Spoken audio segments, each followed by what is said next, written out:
ఇరాన్కు America అధ్యక్షుడు Trump ఇచ్చిన గడువు దగ్గర పడుతోంది.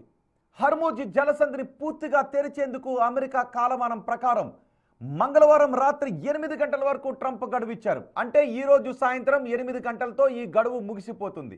అప్పట్లోగా హర్ముజ్ను తెరవకపోతే ఇరాన్లో వంతెనలను పేల్చేస్తాం, విద్యుత్ కేంద్రాలను నేలమట్టం చేస్తామంటూ ట్రంప్ హెచ్చరికలు జారీ చేశాడు.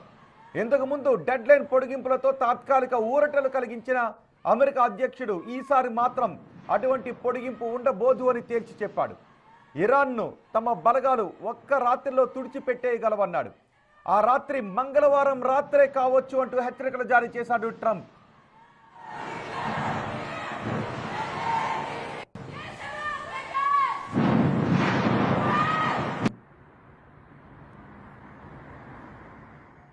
మరోవైపు ఇరాన్పై వైమానిక దాడులతో అమెరికా, ఇజ్రాయెల్ సోమవారం విరుచుకుపడ్డాయి.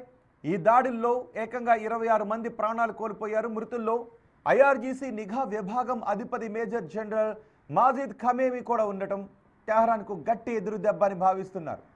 ఇరాన్కు ప్రధాన ఆదాయ వనరైన సౌత్ పార్స్ సహజ వాయు క్షేత్రం పైన ఇజ్రాయెల్ దాడి చేసింది.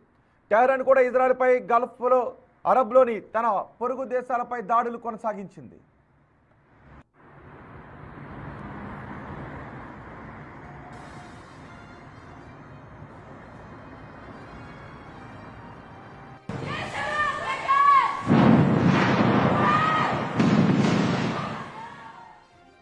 నలభై 5 రోజుల పాటు కాల్పుల విరమణ పాటించాలి అని, హర్ముజ్ జలసంధిని తిరిగి తెరవాలి అంటూ మధ్యవర్తుల ద్వారా చేసిన ప్రతిపాదనలను ఇరాన్ తిరస్కరించడంతో ముందు ఏం జరగబోతోందనే ఉత్కంఠ ప్రపంచవ్యాప్తంగా కనిపిస్తోంది. తాత్కాలిక కాల్పుల విరమణను కాకుండా యుద్ధానికి శాశ్వత ముగింపును తామే కోరుకుంటున్నట్లుగా ఇరాన్ తేల్చి చెప్పింది. తమపై మళ్లీ దాడి జరగదు అనే హామీ ఇవ్వాల్సిందేనని స్పష్టం చేసింది. ఈ మేరకు తమ స్పందనను పాకిస్తాన్ ద్వారా తెలియజేసింది. హర్ముజ్లో రాకపోకల నియంత్రణ కోసం ప్రత్యేక వ్యవస్థను ఏర్పాటు చేయడానికి ఒమెన్తో కలిసి తాము పనిచేస్తున్నామని తెలిపింది ఇరాన్.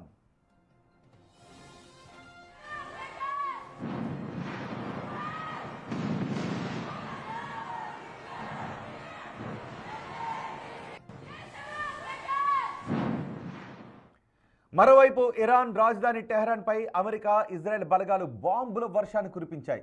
నగరంలో షరీఫ్ యూనివర్సిటీ ఆఫ్ టెక్నాలజీని కూడా అవి లక్ష్యంగా చేసుకున్నాయి.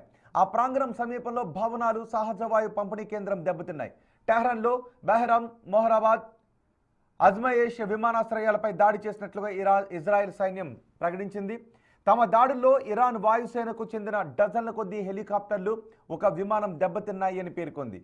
టెహ్రాన్పై దాడుల్లో ఐఆర్జీసీ నిఘా విభాగం అధిపతి మేజర్ జనరల్ మాజిద్ ఖమేమి మరణించినట్టుగా ఇరాన్ సైన్యం ధృవీకరించింది.